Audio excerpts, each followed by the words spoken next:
ଆହୁରି 24 ଘଣ୍ଟା ପ୍ରବଳ ବର୍ଷିବ। 13 ଜିଲ୍ଲାକୁ ୟେଲୋ ୱାର୍ଣ୍ଣିଂ ଜାରି। ତ 2 ଦିନ ପରେ ଶୀତକୁ ସାଙ୍ଗକୁ ସାରା ରାଜ୍ୟରେ ପୁଣି ଢାଙ୍କି ରହିବ ଘନ କୁହୁଡ଼ି। ତ ଭିଡ଼ିଓକୁ ଶେଷ ପର୍ଯ୍ୟନ୍ତ ଦେଖିନିଅନ୍ତୁ। ତ କେଉଁ ଜାଗାରେ କେତେ ବର୍ଷା ହେବ ଏବଂ ଆଜି ଓ କାଲି କେଉଁଠି ହେବ ବର୍ଷା, ତ ଭିଡ଼ିଓରେ ଆଜି ମୁଁ ପୁରା ଡିଟେଲ୍ସ କହିବି। ତା ପୂର୍ବରୁ ଭିଡ଼ିଓକୁ ଲାଇକ୍ କରିନେବେ। ତ ଏହିପରି ଯଦି ବ୍ରେକିଂ ନ୍ୟୁଜ୍ ଚାହୁଁଛନ୍ତି ତ ନିହାତି କମେଣ୍ଟ କରିବା ସହିତ ଭିଡ଼ିଓକୁ ଲାଇକ୍ କରିଦିଅନ୍ତୁ। ଗତ 24 ଘଣ୍ଟା ମଧ୍ୟରେ ରାଜ୍ୟର ଅଧିକାଂଶ ଜିଲ୍ଲାରେ ମଧ୍ୟମରୁ ପ୍ରବଳ ବର୍ଷା ହୋଇଯାଇଥିବା ବେଳେ ଆସନ୍ତା 24 ଘଣ୍ଟା ମଧ୍ୟରେ ରାଜ୍ୟରେ 13ଟି ଜିଲ୍ଲାରେ ପ୍ରବଳ ବର୍ଷା ହେବାର ସମ୍ଭାବନା ରହିଥିବା କିଛି ପାଣିପାଗ ବିଭାଗ କହିଛି। ତ ପ୍ରବଳ ବର୍ଷା ସମ୍ଭାବନା ଦୃଷ୍ଟିରେ ରଖି 13ଟି ଜିଲ୍ଲାରେ ୟେଲୋ ୱାର୍ଣ୍ଣିଂ ମଧ୍ୟ ଜାରି କରିଛି ପାଣିପାଗ କେନ୍ଦ୍ର।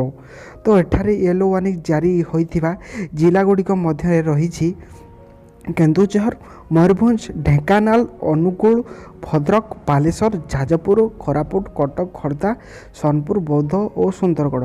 ଏହି ସମୟ ମଧ୍ୟରେ ସମସ୍ତ ଜିଲ୍ଲାଗୁଡ଼ିକ ମଧ୍ୟରେ ପ୍ରବଳ ବର୍ଷା ହେବାର ସହ କୁଆପଥର ପଡ଼ିବାର ସମ୍ଭାବନା ରହିଛି। ଏତବାଦ ରାଜ୍ୟରେ କନ୍ଧମାଳ, କୋରାପୁଟ, ନୂଆପଡ଼ା ଓ ମାଲକାନଗିରି ଜିଲ୍ଲାର ଗୋଟିଏ ଦୁଇଟି ସ୍ଥାନରେ ବର୍ଷା ହେବାର ମଧ୍ୟ ସମ୍ଭାବନା ରହିଥିବା ନେଇ ସତର୍କ ସୂଚନା କରିଛି ଭୁବନେଶ୍ୱର ଆଞ୍ଚଳିକ ପାଣିପାଗ କେନ୍ଦ୍ର।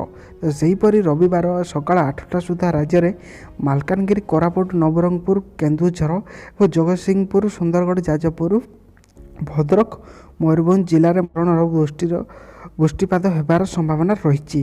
ତ ଅନ୍ୟ ପ୍ରକାର ଏହି ପ୍ରାୟତଃ ଅର୍ଦ୍ଧାଧିକ ଓଡ଼ିଶାର ପାଗ ମେଘୁଆ ରହୁଥିବା ଓ ଆକାଶରେ ବାଦଲ ରହିଥିବା କାରଣରୁ ରାଜ୍ୟରେ ଜାରି ରହିଥିବା ଥଣ୍ଡାର ପ୍ରକୋପ ଟିକିଏ କମିଛି।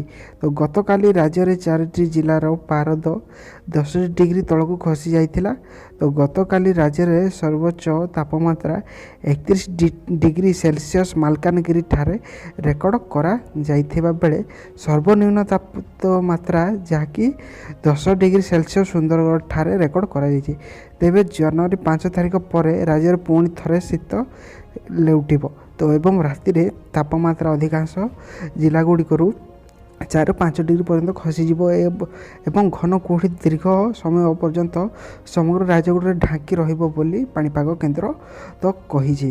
ତ ଏଠାରେ ଯାହାକି ବହୁତ ବଡ଼ ସୂଚନା, ଆହୁରି 24 ଘଣ୍ଟା ପ୍ରବଳ ବର୍ଷିବ ଏବଂ 13 ଜିଲ୍ଲାକୁ ଯାହାକି ୱାର୍ଣ୍ଣିଂ ଜାରି କରିଛି ଯାହାକି ଆଞ୍ଚଳିକ ପାଣିପାଗ ବିଭାଗ। ତ ଏହି ତ ଆପଣଙ୍କ ପାଇଁ କିଛି ଇନଫର୍ମେସନ୍ ଥିଲା। ଯଦି ଭିଡ଼ିଓକୁ ପସନ୍ଦ ଆସିଥିବ ନିହାତି ଲାଇକ୍ କରିବେ ଏବଂ ଚ୍ୟାନେଲକୁ ସବସ୍କ୍ରାଇବ୍ କରିଦିଅନ୍ତୁ।